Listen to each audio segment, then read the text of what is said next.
Nós estamos, durante esse mês de janeiro, com uma série de mensagens falando sobre esse tempo tão necessário na nossa vida, o tempo de reavaliação. Reavaliar é mais do que necessário em dias como esse que a gente está vivendo, não é verdade? A pandemia veio, impôs a sua realidade a nós, tantas coisas foram necessárias que a gente mexesse de lugar, que a gente trocasse de lugar, tantas coisas precisaram de reavaliação no nosso dia. E qual é o objetivo da gente aqui na Igreja Presbiteriana de Vila Hortência, durante esse mês de janeiro, reavaliarmos? Reavaliarmos o quê? A gente fez algumas reavaliações, mas o objetivo de todas elas é criarmos espaço para Deus nesse novo ano. Eu gosto de pensar na metáfora de um porão ou um sótão que você tem na sua casa, ou talvez aquele quartinho da bagunça.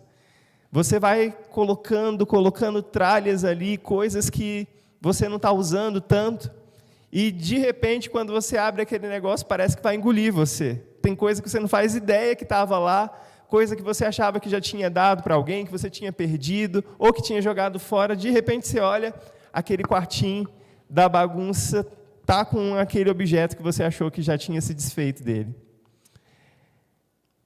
Quando a gente olha para a nossa vida, nossa caminhada com Deus, é necessário que a gente faça essas faxinas de vez em quando. É necessário que a gente reavalie aquilo que tem dentro dos quartinhos da nossa alma e do nosso coração, para que a gente reavalie, tire coisas velhas, jogue essas coisas velhas fora, e que a gente possa criar espaço para que o novo de Deus venha. Para que a gente possa criar espaço para que Deus haja na nossa vida. E nessa caminhada do mês de janeiro, nós já conversamos no primeiro domingo, dia 3, sobre uma reavaliação da nossa conversão a Jesus Cristo. No dia 10, nós reavaliamos o nosso discipulado. Semana passada, com o pastor Binho, nós reavaliamos as nossas influências, as influências que nós recebemos e o exemplo que nós temos que seguir de Cristo. Hoje, pela graça do Senhor, vou compartilhar com vocês sobre a reavaliação das nossas aspirações. E algumas pessoas, quando viram esse roteiro da série, perguntaram: mas Tássio, o que são aspirações? A gente cantou um hino sobre aspiro a ti. As nossas aspirações são os nossos desejos, são os nossos sonhos, são os nossos projetos. Você aspira a algo, você aspira a alguma posição. Quando você está entrando numa empresa e ela te apresenta aquele plano de carreira, você aspira, você almeja, você deseja chegar a cargos mais altos. É sobre isso que a gente vai conversar hoje. Semana que vem, o pastor Binho vai compartilhar com vocês sobre o tempo de reavaliarmos e voltarmos ao primeiro amor. Que reavaliação necessária, não é verdade? Hoje, a gente vai reavaliar as nossas aspirações, mas eu queria passar rapidamente com você sobre as reavaliações que a gente já fez.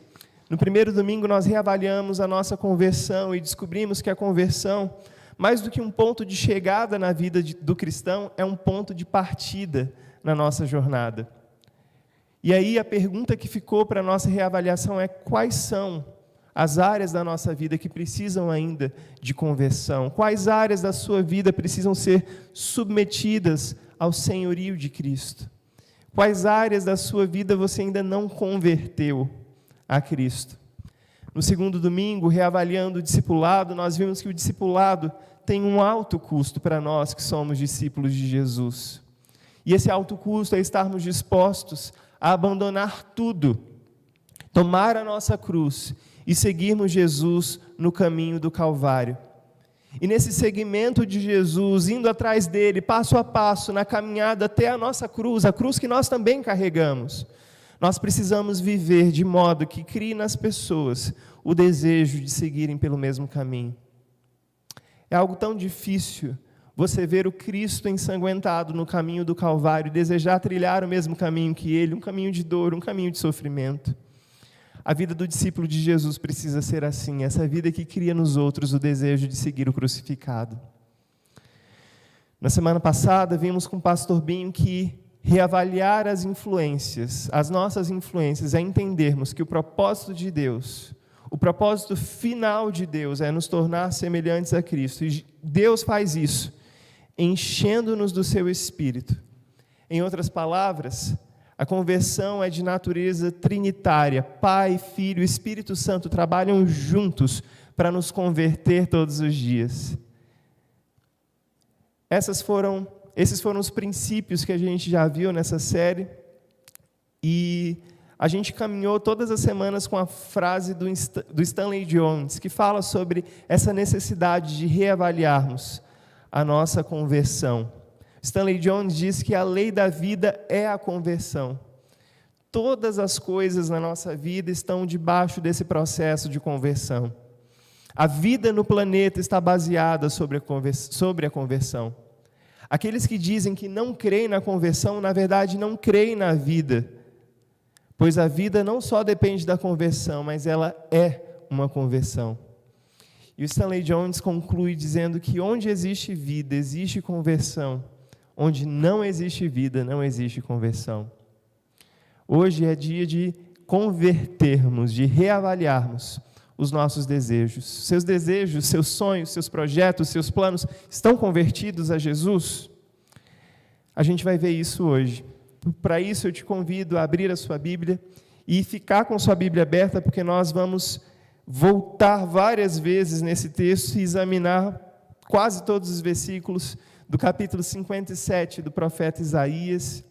Isaías, capítulo 57, eu vou ler na nova versão transformadora, e te convido a acompanhar aí da sua casa comigo a leitura.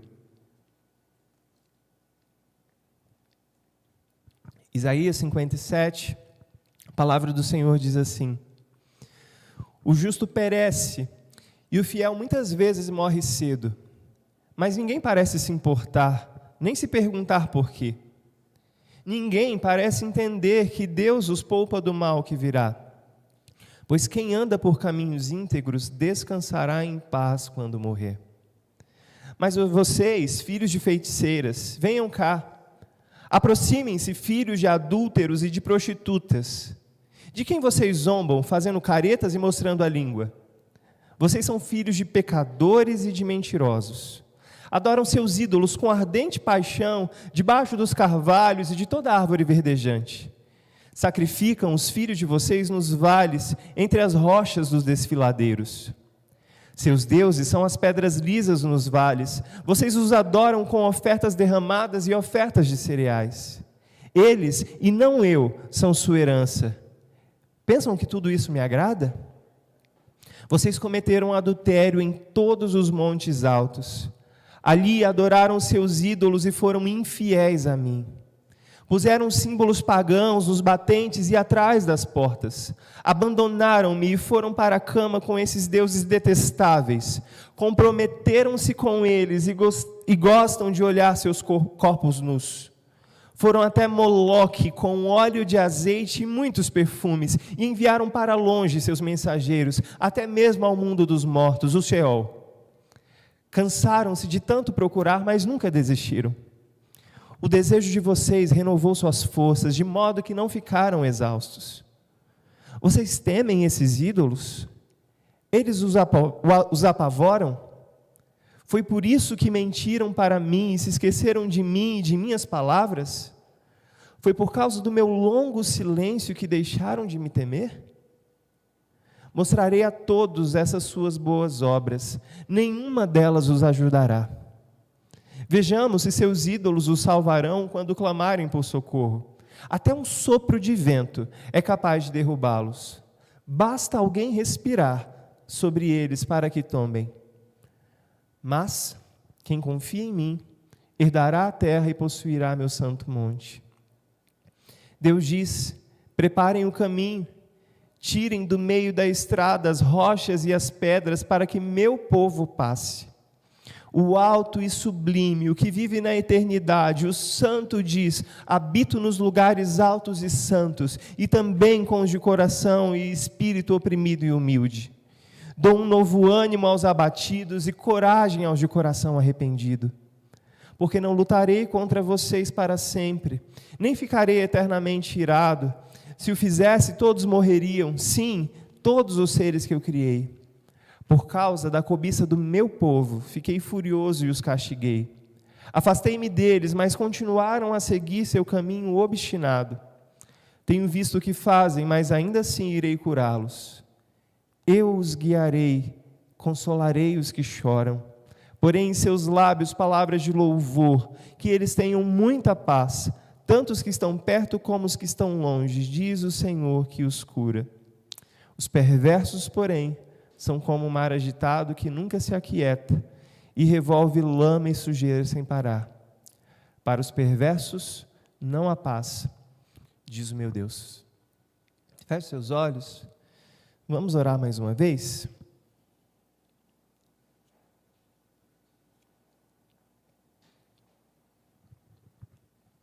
Senhor, obrigado pela Tua palavra.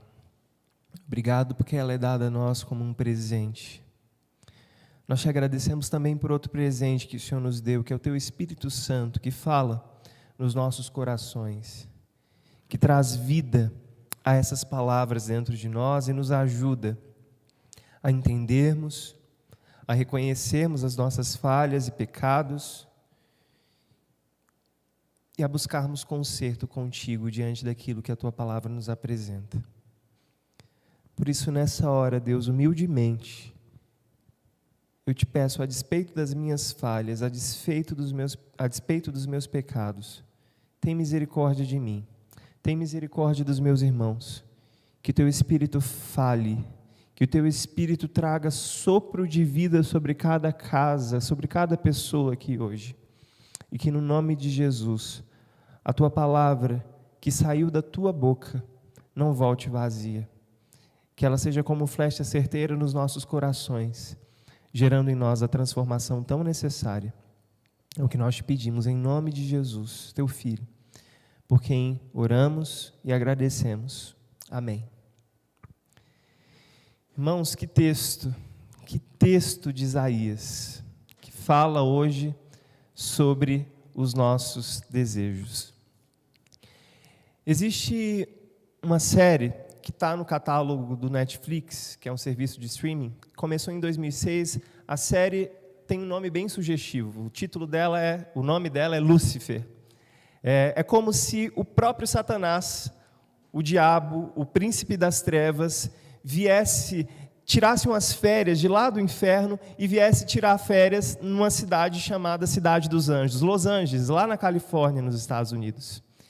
E a série mostra como a Terra não precisa muito da ação de Satanás tantas vezes para viver lançada no caos, lançada em pecados, e que muitas vezes as pessoas culpam o diabo por algo que elas mesmas fazem. E quando Lúcifer resolve tirar férias em Los Angeles, na Cidade dos Anjos, ele vai ajudar uma detetive a resolver alguns crimes, e sempre nesses crimes, quando ele está ajudando a detetive a resolver os casos, ele tem um dom especial que é de virar para as pessoas e perguntar: o que você deseja? O que você realmente, profundamente deseja? E aí eu fico pensando, se a gente saísse da ficção, eu não recomendo ninguém assistir a série, mas eu recomendo você ler o livro do Neil Gaiman, que escreveu e na qual foi baseada a série. Mas se o próprio diabo, se o próprio capiroto viesse aqui em Sorocaba hoje, e ele tivesse esse dom, e virasse para você e perguntasse o que você deseja, o que você responderia de bate-pronto? Qual seria a resposta que você daria assim, na lata, para o diabo? Mas e se ele usasse esse dom manipulador dele e perguntasse o que você realmente, o que você profundamente deseja? Eu creio que a maioria das pessoas, na primeira pergunta, falaria: eu desejo servir a Deus, eu desejo que toda a minha família esteja debaixo da bênção do Senhor. Mas quando ele usasse o encantamento dele sobre as pessoas, eu creio que todo mundo não responderia, a maioria das pessoas não responderia isso. A maioria das pessoas esconde no seu coração desejos sombrios, desejos obscuros, desejos que excluem o reino de Deus, excluem a realidade de quem Deus é, e elas nutrem dentro de si desejos como os desejos do povo de Israel. Sim, porque o povo de Israel estava vivendo uma situação muito parecida. Sobre esses desejos que a gente guarda no nosso coração, James K.A. Smith, que foi um cara que a gente viu muito no acampamento do ano passado, falando sobre que nós somos aquilo que nós amamos. O James escreve nesse livro, Você é Aquilo que Ama, ele diz que o ser humano é estar numa busca. Algo intrínseco a nós é estar sempre tendo algum desejo, buscando alguma coisa. E aí ele continua dizendo que viver é embarcar num tipo de jornada inconsciente rumo ao destino dos nossos sonhos.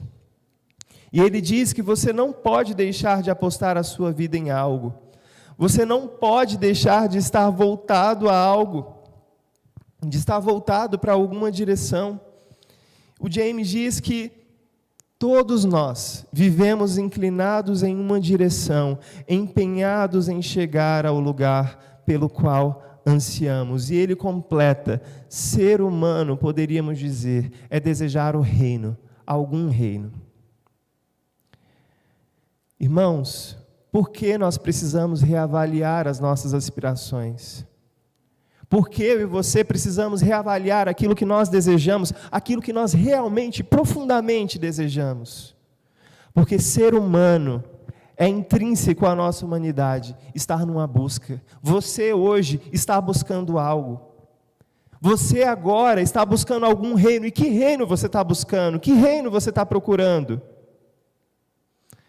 Quando a gente olha para esse texto que a gente acabou de ler em Isaías, a gente vê que nessa busca por algum reino, Israel falhou em seu papel.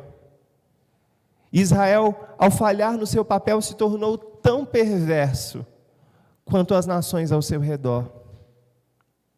Israel falhou no seu papel de manifestar a glória de Deus, de manifestar a luz de Deus para as nações vizinhas, e por ter falhado nesse seu papel, Israel se tornou uma nação tão perversa quanto as nações ao seu redor. Se você ver os versículos 3 e 4, por isso eu pedi para você deixar a sua Bíblia aberta em Isaías, capítulo 57, os versículos 3 e 4 mostram para a gente que Israel cometeu pecados terríveis que as nações ao redor deles praticavam. Israel praticou a feitiçaria, praticou o adultério, praticou o pecado e a mentira, e esses pecados já estavam tão arraigados na história daquele povo que de geração em geração as pessoas cometiam esses pecados. É tanto que logo no começo, quando Deus começa a condenar o pecado do seu próprio povo, Deus diz: vocês são filhos de feiticeiras, vocês são filhos de adúlteros, filhos de prostitutas, filhos de pecadores, filhos de mentirosos. Imagina só se alguém aqui no Brasil chama uma pessoa de tudo isso. Vai dar briga. Mas aqui é o próprio Deus olhando para o seu povo, o povo que ele havia resgatado do Egito e colocado numa terra que mana leite e mel. Esse povo tinha deteriorado tanto a religião, deturpado tanto aquilo que eles deveriam fazer, que era ser luz para as outras nações, eles tinham se tornado iguais, praticando feitiçaria, adultério, pecado e mentira.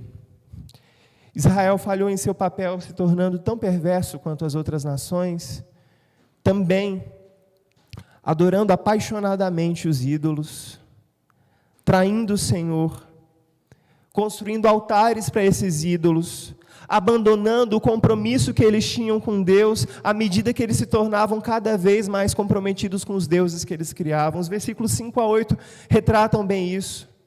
Deus olha para Israel e fala: vocês são meu povo, mas vocês adoram com ardente paixão. Olha só a intensidade que Deus fala. Vocês não adoram de qualquer jeito só para obter benefícios. A paixão de vocês, o desejo do coração de vocês está voltado para esses ídolos. Vocês constroem altares para eles debaixo dos carvalhos, das árvores verdejantes. Vocês cometeram adultério, vocês me traíram porque eu, o Senhor, sou o seu marido. Nesses lugares de adoração que vocês levantaram, vocês adoraram seus ídolos, foram infiéis a mim, colocaram símbolos pagãos nos batentes das portas, vocês me abandonaram. Vocês foram para a cama com esses deuses e se comprometeram com eles. Olha que palavras fortes: adoração, ardente paixão, adultério, infidelidade, abandono do Senhor, compromisso com outros deuses que não o Senhor. Israel, além de praticar feitiçaria, adultério e mentira, adorou apaixonadamente, entregou tudo de si para os outros deuses.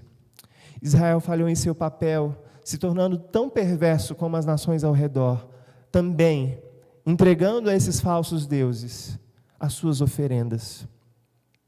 E algumas dessas oferendas que Israel entregou eram sacrifício humano a ídolos. Versículo 5 diz para a gente que eles sacrificavam os próprios filhos nos vales.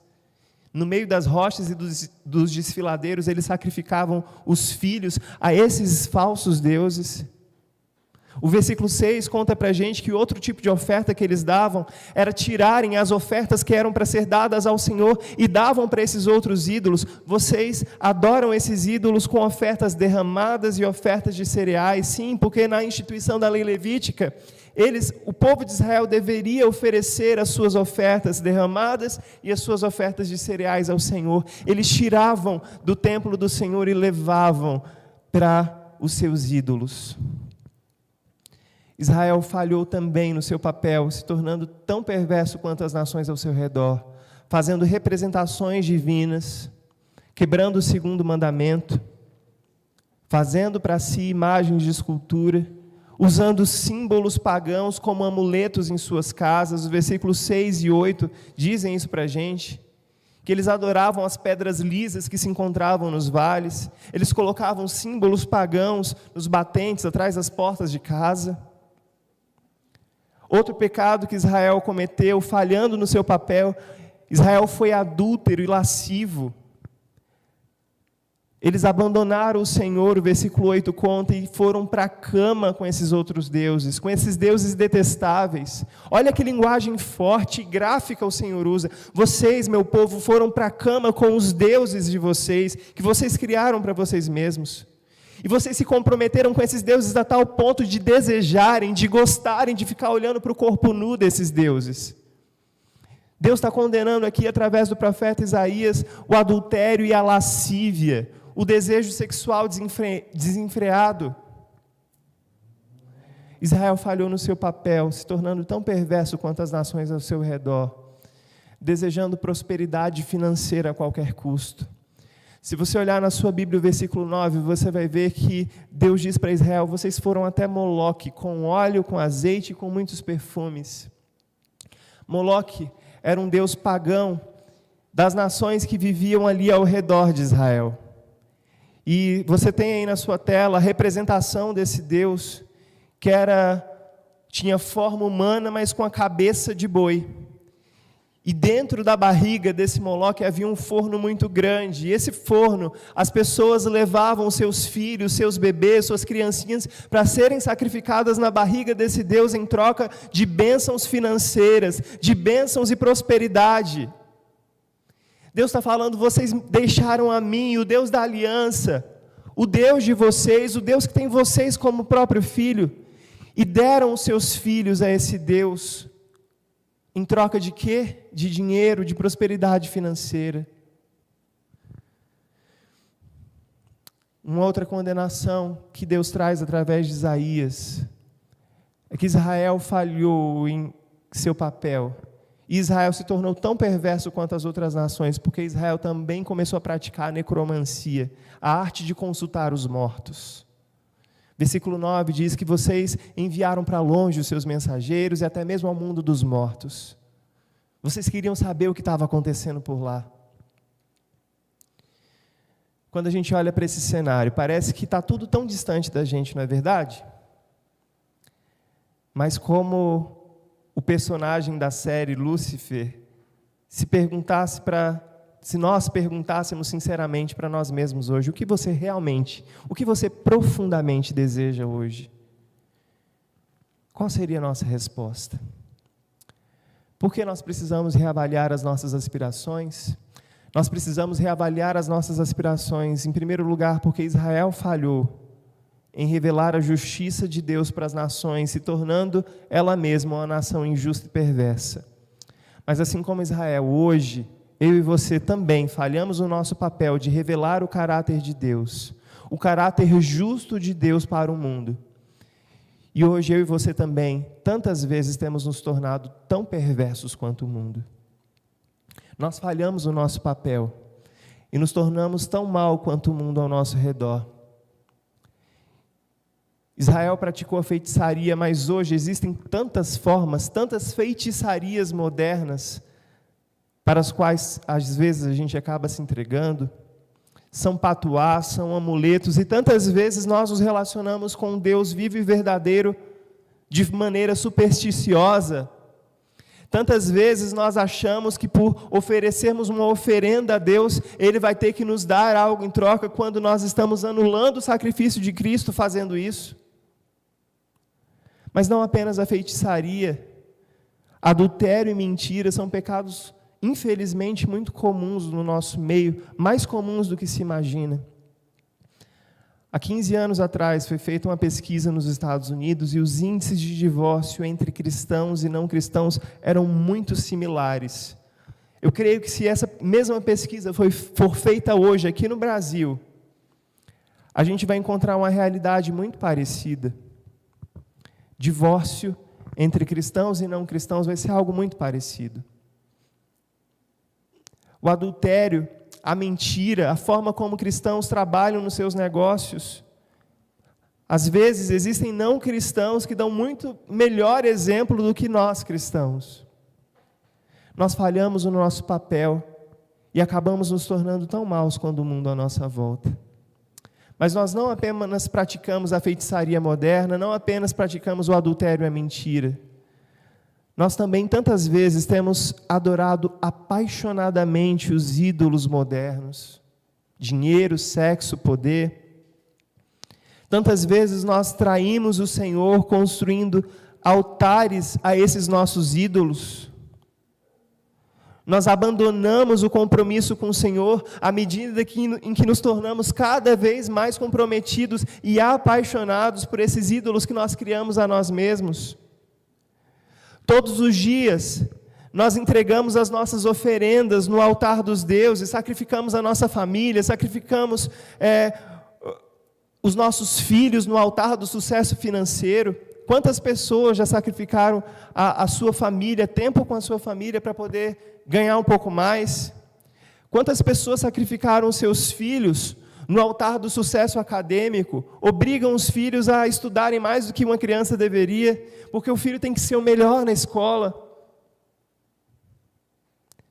Quantos de nós sacrificamos o tempo precioso que deveria ser dado a Deus com outras coisas, buscando poder?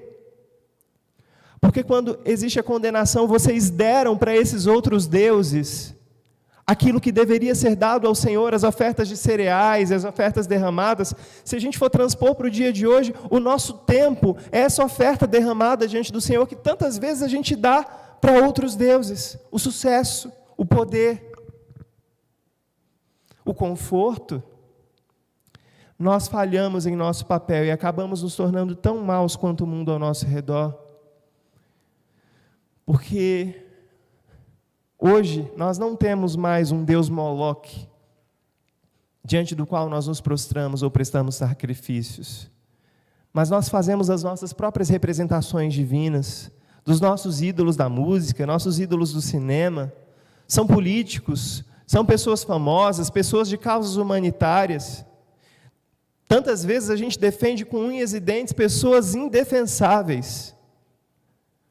Nós usamos os amuletos que essas pessoas vendem para a gente. Compre o nosso curso, compre tal coisa, e a gente se agarra a esses patuás, a esses novos amuletos que garantem sucesso em 3 dias. Se você fizer a nossa jornada, você vai sair daqui rico. Nós usamos os amuletos desses novos deuses e sacrificamos, deixamos nesses altares aquilo que deveria ser do Senhor.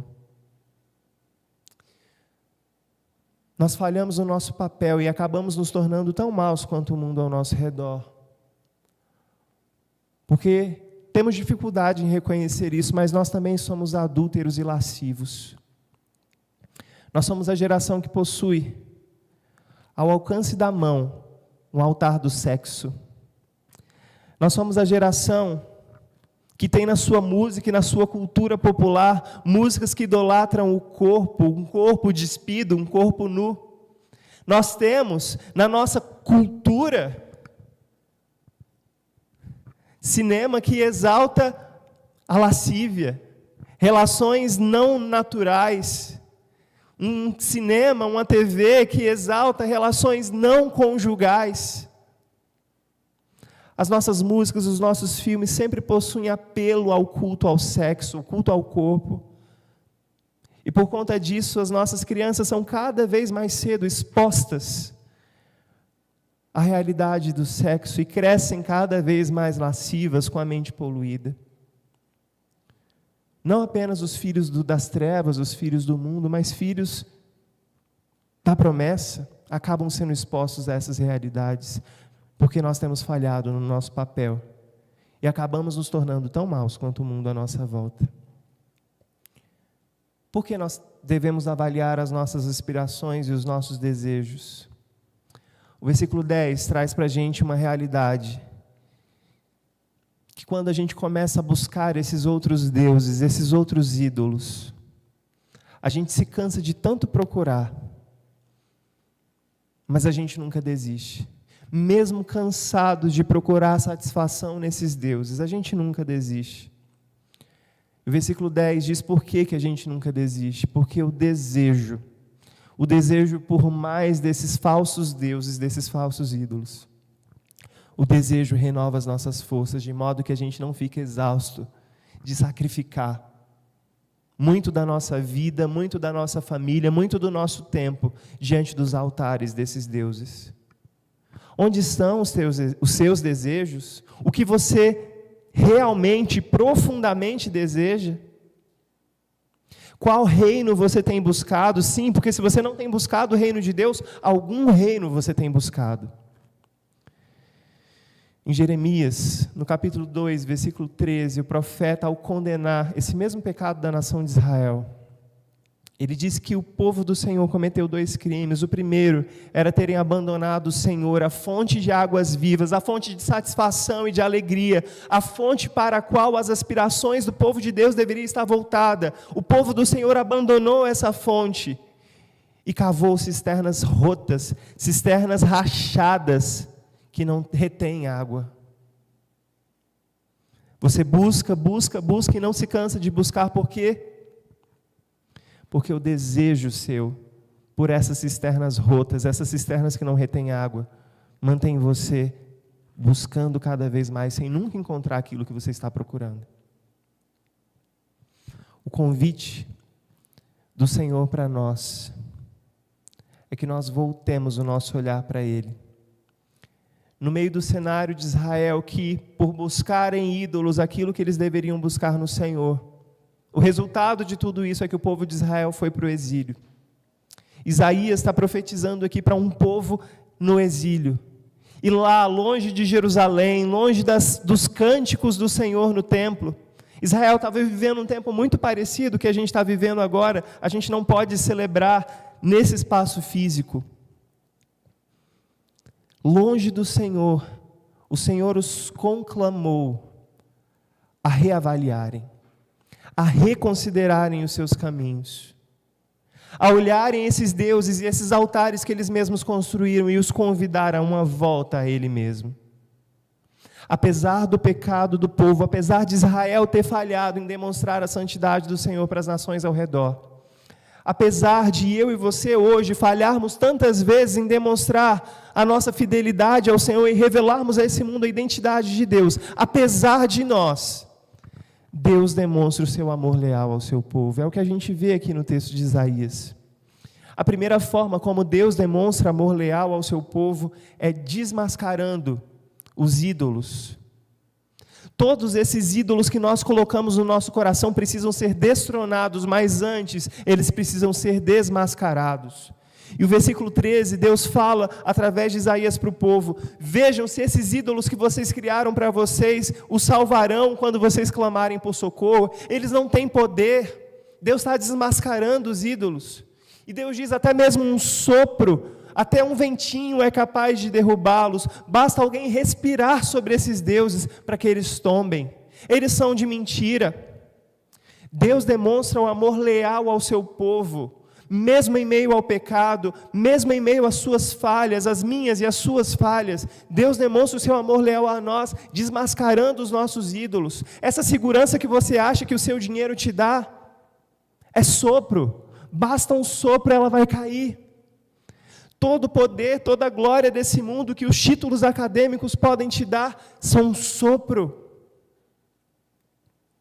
A ilusão da família perfeita, a família de comercial de margarina, é sopro.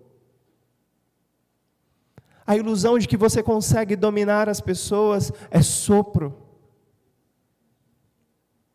Deus demonstra amor leal ao seu povo, desmascarando os ídolos. Mas Deus também demonstra amor leal ao seu povo, limpando o caminho para o nosso retorno e para a nossa restauração. Israel estava exilado, mas Deus diz no versículo 14, preparem o caminho. Deus diz no versículo 14, tirem do meio da estrada as rochas e as pedras, essas pedras que o povo adorava antigamente, essas pedras que foram derribadas das casas que foram destruídas, tirem elas do meio do caminho, preparem um caminho para que o meu povo passe. O povo estava exilado, ouvindo a condenação dos pecados dele, mas agora Deus demonstra o seu amor leal, fazendo promessas de que eles voltariam, e Deus está falando, preparem o caminho, porque vocês vão voltar.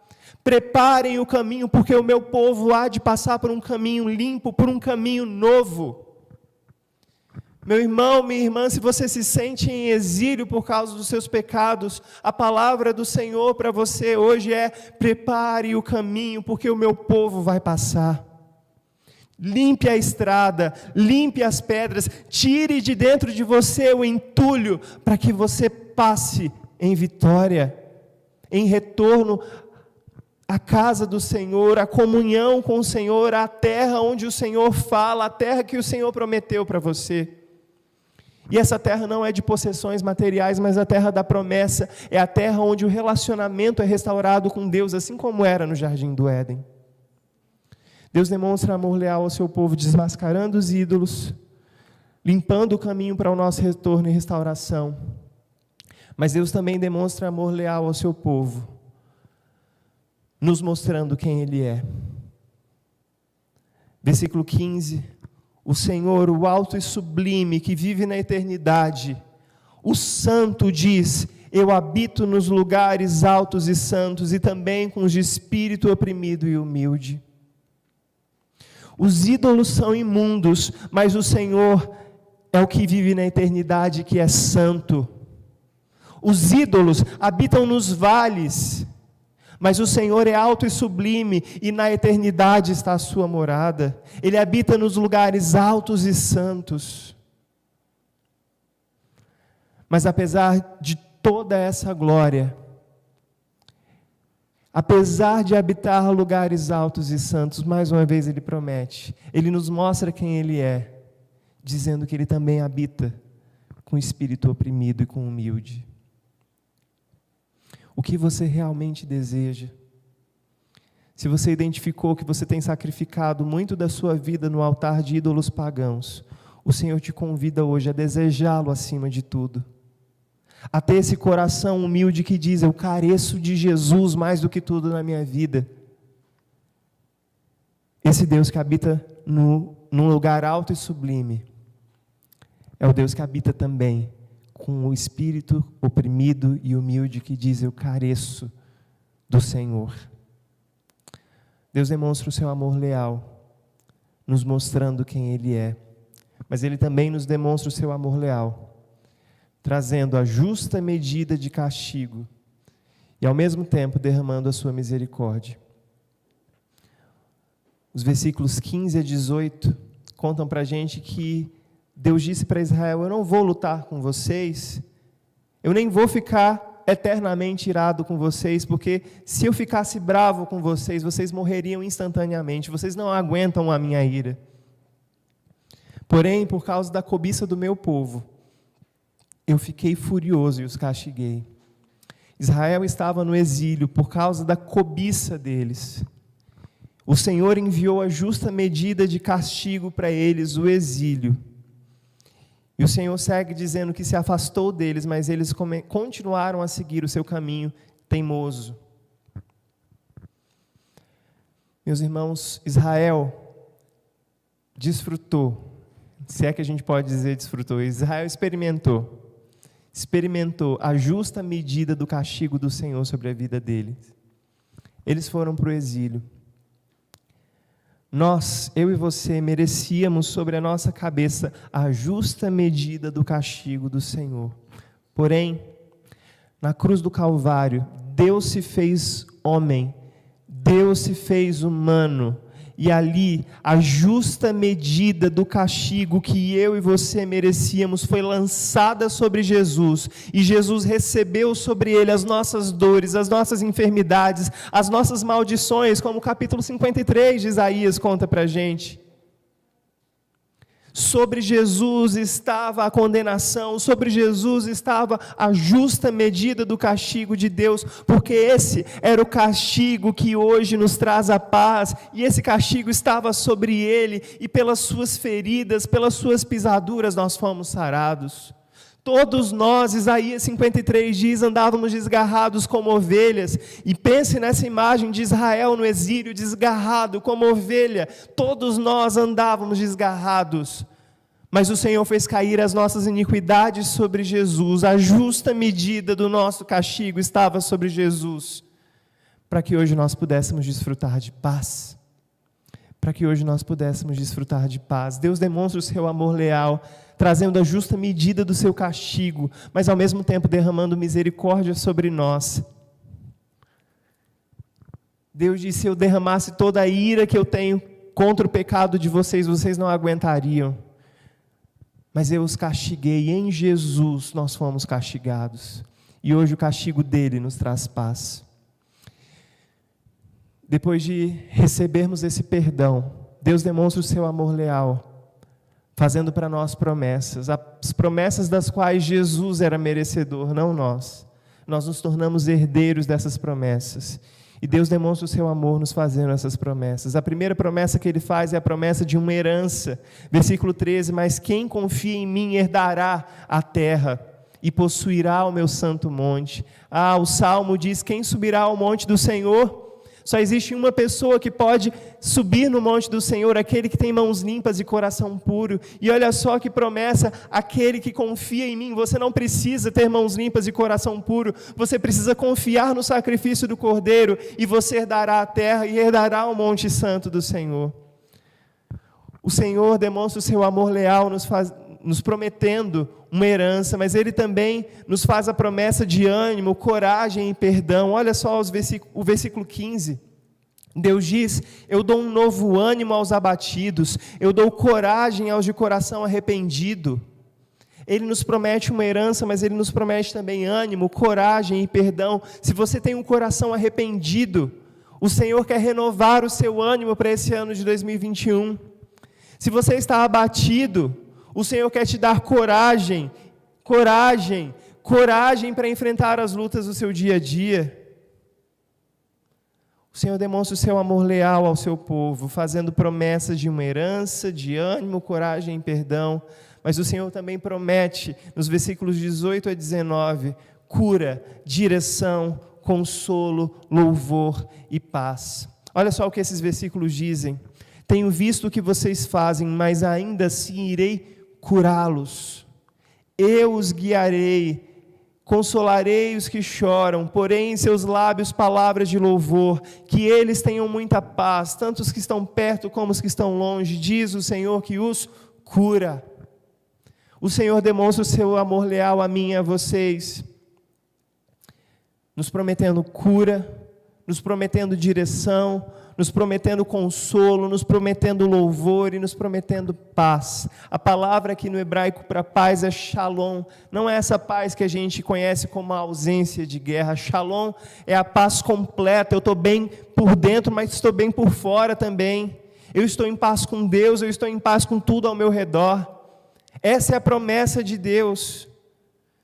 O amor leal de Deus através de Cristo faz paz entre nós e Ele, faz paz entre nós e os nossos irmãos, nós fazemos as pazes. Deus demonstra amor leal ao seu povo, fazendo-lhe promessas. Por fim, meus irmãos, por que nós precisamos reavaliar as nossas aspirações? Por que nós precisamos reavaliar os nossos desejos? Porque nós falhamos assim como Israel. Mas Deus demonstra a sua misericórdia. Nós precisamos reavaliar os nossos desejos, aquilo que nós realmente, profundamente desejamos. Porque quando nós reavaliamos as nossas aspirações, o Senhor nos revela quem Ele é. E quando nós caminhamos na revelação de quem o Senhor é, nós percebemos que Ele é maior do que os ídolos que nós criamos para nós mesmos, assim como Deus se mostrou maior do que os ídolos de Israel. Quando nós reavaliamos as nossas inspirações, o Senhor nos revela quem Ele é. Ele é maior do que os ídolos que criamos. Ele é o Deus que já executou os seus juízos sobre Jesus na cruz. Mas Ele é também o Deus que nos restaura, perdoa, cura, levanta, anima, nos dá direção, consolo, alegria e paz. 2021 mal começou. Mas talvez você já esteja se sentindo cansado de carregar fardos tão pesados. Talvez você tenha corrido atrás dos seus desejos e por mais cansado que você esteja, a sua vontade de correr atrás dos seus deuses ainda faz com que você continue buscando. O grande desafio de Isaías para nós hoje é nos voltarmos para o Senhor, que é maior do que os nossos ídolos, que já executou o seu castigo sobre Jesus na cruz e nos dá perdão. O grande desafio de Isaías para mim e para você hoje, durante todo esse ano de 2021, é entendermos que Ele é um Deus que nos restaura as nossas forças. Ele é um Deus que nos perdoa, nos cura, nos levanta, nos anima, nos dá direção, consolo, alegria e paz. Que você caminhe desejando o reino de Deus, que todos os seus outros desejos caiam por terra e que as suas aspirações sejam conhecer e caminhar na revelação de quem o Senhor é, para a honra e glória do nome do Senhor Jesus. Amém.